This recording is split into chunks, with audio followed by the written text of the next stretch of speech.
Stočari koji planiraju domaće jance za vazana, sir za prve turističke laste, suočeni su s golemim problemom viška vlage, ali i uvoznom konkurencijom janjaca i sira, te niskim poticajima koji muče sve hrvatske poljoprivrednike. No čini se kako ne posustaju. Neću reći u banani, nego u 3 banane.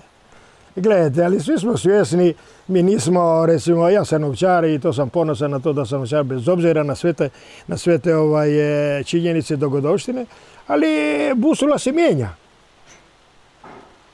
Jednostavno se mijenja jer je došlo vrijeme da se mijenja. Bilo je ledeno doba, bilo je ovo i sad se mijenja. Ova zima, ću se uključiti na vaše pitanje, da ne idemo dalje, je katastrofalna. Mi smo iz početka mislili da će biti izvanredna, međutim ova kiša, trebali biti, evo, mi smo sada 10 metara od blata gdje pola čizme, znači pola metra ide u blato, koje je moje, mislim, dvorište, a i drugo, ne samo moje, budu tvrda zbog gaženja ovaca i tako dalje. Sama voda. Problem je sada, ne da je problem, nego je opasnost što se tiče i proizvodnje sira, ja proizvodim sir i tako dalje, ali i oko mlijeka. Nije potrebno je puno suhe hrane da bi se nadomjestilo pozitiva što se tiče ove vode i ove trave. Emiliju Kopila, član udruge, uzgaja koze. S jarećima nema problema, mlade bi dao u daljnju reprodukciju i to vrlo rano. U turističkom Medulinu unosniji je plasman kozjeg sira. Moja familija, obitelj osobno je 500 godina u Medulinu i bavila se od davnina poljoprivredom. Naravno da je to nešto ostalo usjećeno i u meni i da postoji afinitet prema tim stvarima. Ja sam prvu kozu kupio prije 33 godine kad mi se rodila kćer i to je naprosto način života, zdravog života, zdrave hrane i tako smo odgajani, tako su odgajana djeca. Sad kad je nastankom ovih novih odnosa, odlučili smo se, trebalo je sve to skupa ili napustiti ili se početi baviti time malo ozbiljnije. Odlučili smo se, otvorili smo siranu i digli smo to na jednu malo višu razinu i bavimo se time, tim više kao što ste spomenuli da je to turističko mjesto i da postoji potreba za takvim stvarima. Što kažu turisti za naš sir kozji? Ja mislim da su oduševljeni, da je to jedna nova stvar. Znate, ono što je dobro.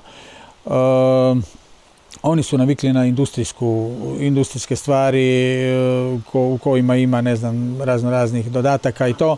Ovo što mi radimo je jedna druga priča, to je manufaktura, to je od nekad do davnina stvari koje u čemu nema ništa osim mlijeka, evo, kratko. Oduševljeni su s kvalitetom. S jancima se ne može biti konkurentan uvoznim, jasno, po opskrbnim centrima. Međutim, jaretine baš i ne vidim, pa što očekivati?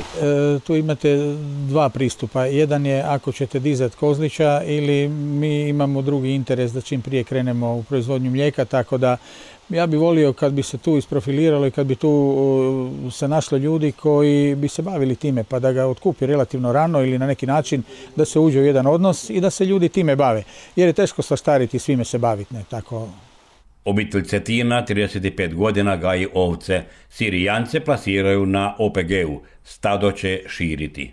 Gledajte, ovdje su iza mene 35 janjica, koje su stare, sada su stare 3 mjeseca, a to nisu janjice za klanje, nego su janjice za daljnju proizvodnju. Širiti, apsolutno moram širiti, jer je meni to izvor stanja moje familije i ja se jedino time bavim, ne samo od danas, već 35 godina. Kalendar je htio da Uskrs dođe ranije, već 27. ožujka. Janjenje i jarenje je uglavnom iza stočara. Sada će u nepobjedivu konkurenciju s uvoznim europskim i izvan europskim jancima. Oni su već stigli ili su na putu za trgovačke centre. Hrvatske stočare baš i ne pitaju kako će prodati svoje domaće meso.